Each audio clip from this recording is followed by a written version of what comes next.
Hey friends, welcome to Last Minute Tuitions. आज हम देखेंगे द फेजेस ऑफ कंपाइलर।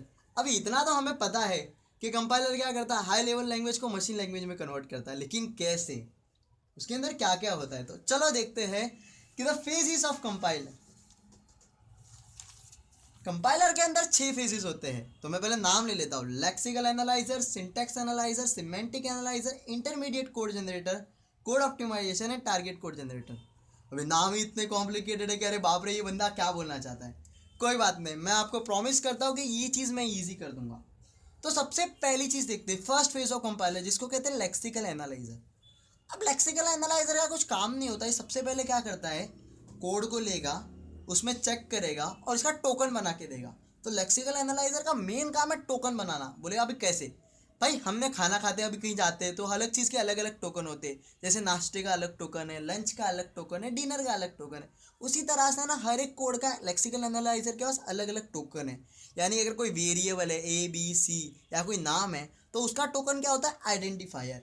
और रिजर्व कीवर्ड है, रिजर्व कीवर्ड यानी क्या होते हैं अपने, इफ, एल्स, फॉर। तो उनका कीवर्ड होता है द सेम वर्ड, इफ, एर, ऑल्स, उप्स, इफ, एल्स या और। या फिर कोई ऑपरेटर है, यानी प्लस, माइनस, मल्टीप्लिकेशन, डिवीजन, तो उनके टोकन्स भी प्लस, माइनस, मल्टीप्लिकेशन, डिवीजन होता है। आगे एग्जांपल में और अच्छे से बताऊंगा। फिर टोकन बन गए। लेक्सिकल एनालाइजर का मेन काम क्या है, टोकन बनाना। अब उसने टोकन दे दिया सिंटैक्स एनालाइजर को। ये बंदा ना, ये ग्रामर चेक करता है कि भाई तूने फुल स्टॉप डाला है कि नहीं, कॉमा डाला है कि नहीं, सेमीकोलन डाला है कि नहीं। ये है ना सिंटैक्स एनालाइजर का काम है कि सारी चीज़ें बरोबर इसने डाली है कि नहीं। तो अपन सिंटैक्स एनालाइजर के अंदर एक ग्रामर डालते हैं और उसके बेस पे वो टोकन्स को चेक करते हैं। फिर आ गया सिमेंटिक एनालिसिस के पास। अब ये बंदा ढूंढता है कि मीनिंग निकल रहा है कि नहीं। भाई तूने ग्रामर से लिखा, कोड आ गया, टोकन बन गए, लेकिन मतलब है कि नहीं। अगर मैं लिख दूँ शी इज़ अ मैन, अभी शी का मैन का ऐसा कुछ मीनिंग नहीं होता भाई। She, he is a man होता है या शी इज़ अ वुमेन होता है। तो ये चीज़ ही चेक करता है कि भाई is there any meaning of the code. अगर मीनिंग है तो वो आगे जाता है इंटरमीडिएट कोड जनरेटर के पास। अभी ये क्या करता है, अगर मेरी एक बहुत लंबी लाइन है ना, तो उसको छोटे छोटे टुकड़ों में डिवाइड कर देगा, यानी छोटे छोटे पार्ट्स में डिवाइड कर देगा। इंटरमीडिएट कोड जनरेटर यानी क्या, बड़े कोड को छोटे छोटे कोड में बनाना।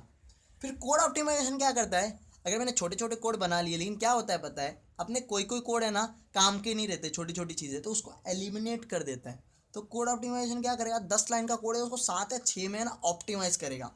फिर अपना आता है टारगेट कोड जनरेटर, जो एक्चुअल कोड बनाता है। तो ये तो अगर नहीं समझा रहेगा तो अपन एग्जाम्पल लेते और उसको बहुत ईजिली सॉल्व करते। तो ये मैंने कुछ एग्जाम्पल लिया है। x is equal to A plus B into C. तो सबसे पहले वो लेक्सिकल एनालाइजर के पास गया। अब मैंने कहा था कोई भी वेरिएबल होते हैं तो उसका टोकन क्या होता है, आइडेंटिफायर। ऐसे तो आईडी लिख सकता हूँ, लेकिन मैंने आपकी अंडरस्टैंडिंग के लिए क्या किया, 1 2 3 4 नाम दे दिया। तो x वेरिएबल है तो उसका आइडेंटिफायर हो गया। मैंने कहा था ऑपरेटर के टोकन सेम होते हैं, तो इक्वल टू हुआ, और उसी तरह से लेक्सिकल एनालाइजर ने सारे टोकन्स बना दिए। फिर हम गए सिंटैक्स एनालाइजर के पास। मैंने आपको कहा था कि ये ग्रामर चेक करता है। तो हमें ग्रामर दिया रहेगा, उसके बेसिस पे मुझे ये कोड वापस बनाना है। तो ये कैसे बनेगा मैं बताता हूँ। सबसे पहले मैंने ये यहाँ पे डाल दिया, S is equal to I D equal to E. चलो इसको बनाते हैं यार। ये क्या देख रहे हो, क्या दिया है, S is equal to I D equal to E. मुझे मेरा ये कोड बनाना है। अब मुझे दिया E is equal to E plus T और टी। तो मुझे अभी मैं प्लस चाहिए, तो मैं ई प्लस टी लूँगा ना। तो मैंने ई को क्या खोला, ई प्लस टी। अब T is equal to T into F. हाँ भाई मुझे मल्टीप्लीकेशन की ज़रूरत है, तो टी इंटू एफ। ठीक है, F is equal to I D, और टी इज इक्वल टू आप देख सकते हो तो वो भी एफ होता है, और F is equal to I D होता है। उसी तरह से E is equal to T भी होता है, T is equal to F होता है, और एफ का मतलब अपना आई डी होता है। तो अब हम चेक करते हैं कि मेरी चीज़ें बन रही है कि नहीं। इसकी जगह यहाँ पे बहुत अच्छे से कि देखोगे तो आप आई डी इक्वल टू, मैं नीचे गया, वापस दूसरा आई डी मिला, वापस ऊपर आया तो मुझे प्लस मिला, आपस में नीचे गया मुझे वापस आईडी मिला, फिर मल्टीप्लिकेशन, फिर आईडी। मानी एक नंबर, मीन्स अपनी चीज़ एकदम रेडी है। सिंटैक्स एनालाइजर बोलता है भाई तेरी चीज़ सही है। तो हम आगे जाते हैं। सिमेंटिक एनालाइजर में चीज़ें वेरीफाई होती है। अब इसमें कोई मीनिंग चीज़ें, सारी चीज़ें मीनिंग है। अगर ये कुछ ऐसा होता या मैं लिखता कि हाँ ID is equal to ID plus, तो इसकी कुछ मीनिंग नहीं होती भाई, प्लस के बाद कुछ तो डाल, मतलब पूछना क्या चाहता है, तो सिमेंटिक एरर आता। लेकिन अब तो सारी मीनिंग है, तो वो पास्टली सिमेंटिकली वेरीफाइड करके आगे जाएगा। अब मैं इसको आप बोलोगे कि भाई तूने ID में क्यों नहीं लिखा, ID में मैं लिख सकता था, इसको आप ID अज्यूम करें, लेकिन मैंने आपके अंडरस्टैंडिंग के लिए ना इसको ABC अज्यूम किया है। इंटरमीडिएट कोड जनरेटर क्या करता है, छोटे छोटे कोड में डिवाइड करता है, ठीक है। तो मेरा कोड क्या था, x is equal to A plus B into C. तो मैं क्या करता हूँ, पहले b इंटू सी को एक टर्मिनल में डाल देता हूँ, तो T1 is equal to B into C, ठीक है। फिर T2 is equal to A plus T1 जो मैंने अभी बनाया है, और फिर क्या x था उसके अंदर T2 की वैल्यू डाल दी, T2 जो अभी मेरा ये पूरी चीज़ थी, ठीक है। T2 क्या था, a प्लस T1, T1 क्या है b इंटू सी, यानी पूरा कोड बन गया। अब हम करते हैं, ये तो इंटरमीडिएट कोड बन गया, यानी उस बड़ी लाइन के मैंने छोटे छोटे 3 पार्ट में डिवाइड कर दिया। अब हम करते हैं कोड ऑप्टिमाइजेशन। बोले यार इसको ऑप्टिमाइज कैसे करेंगे, ऐसा क्या है कि इसको हम छोटा कर सकते हैं। देखो अगर ध्यान से देखो तो बी इंटू सी T1 था, हाँ। फिर a प्लस T1, इसकी जगह मैं ऐसा नहीं लिख सकता कि T1 is equal to B into C as it is, लेकिन ये चीज़ रिप्लेस करके अगर मैं T2 की जगह x को यहाँ डाल दूँ तो ये पूरा कोड सेकंड स्टेप को थर्ड स्टेप की ज़रूरत ही नहीं होगी। तो x is equal to A plus T1, यानी मेरा थर्ड स्टेप एलिमिनेट हो गया। तो इसको कहते हैं कोड ऑप्टिमाइजेशन। यार एक छोटे से छोटा कोड बनाओ भाई, ज़्यादा आगे तकलीफ नहीं होनी चाहिए। फिर आ गया टारगेट कोड जनरेटर। अब इसमें क्या होता है, इसमें एक्चुअल हमें कोड मशीन में रन होने के लिए बनाना पड़ता है। तो ये कैसे होता है वो बताता हूँ। हमें क्या प्रूफ करना था, ID मैं बताता हूँ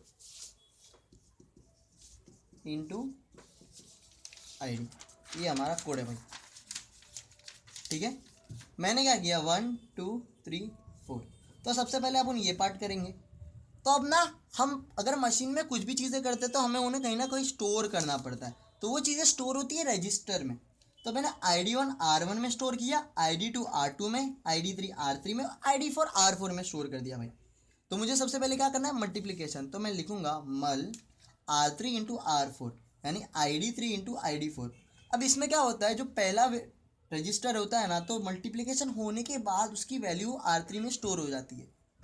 तो इसकी वैल्यू कहाँ स्टोर हो गई, R3 में। अब मुझे R3 को प्लस करना ID2 से, ID2 किस में, R2 में। तो R2 प्लस R3 यानी ऐड कर दिया मैंने, तो R2 प्लस R3।